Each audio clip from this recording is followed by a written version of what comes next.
இதெல்லாம் சுகர் மாத்திரை.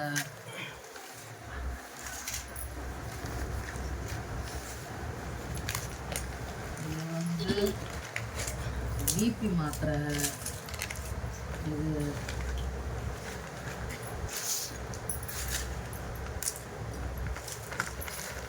வந்து சுகர் மாதிரி சாப்பிட்றதுக்கு முன்னாடி போடுற மாத்திரை.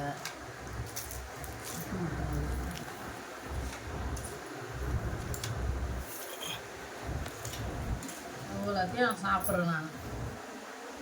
இதுவும் சாப்பிட்றதுக்கு முன்னாடி ஸ்பூன் 2 ஸ்பூன் கலக்கி குடிக்கணும். இது ஆயுர்வேதத்தில் கொடுத்தேன். இது ஒரு மாத்திரை.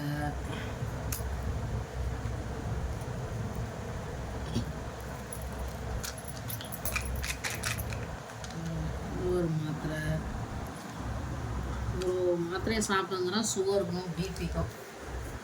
இப்போ கூட இந்த சுகரு சரியாகலை, பிபியும் சரியாகலை. என்ன பண்ணுறது?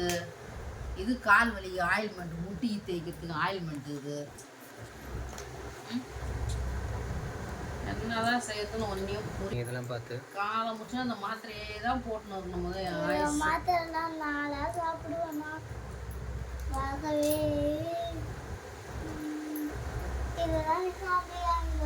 என்ன பண்ணுறது? போட்டால் தான் உயிர் வாழ முடியும். சுகருக்கும் பிபிக்கும் மாத்திரை போட்டால் தான்.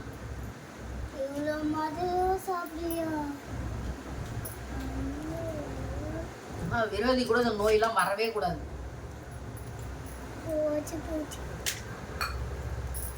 இவ்வளோ மாத்திரை போட்டு வாயை கட்டுப்படுத்தணும். அப்புறம் நல்லா சாப்பிட்டாச்சு.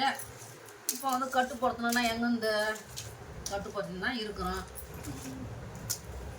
உப்பு இல்லாமல் அரை உப்பு பாதி உப்பு போட்டு சாப்பிட்ணும். அப்படியே மறுபடியும் காப்பி குடிக்க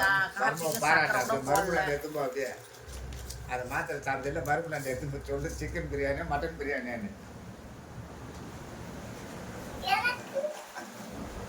நீயும் போய் வாங்கிக்கவா போ. ஐயா கறி பீஸ்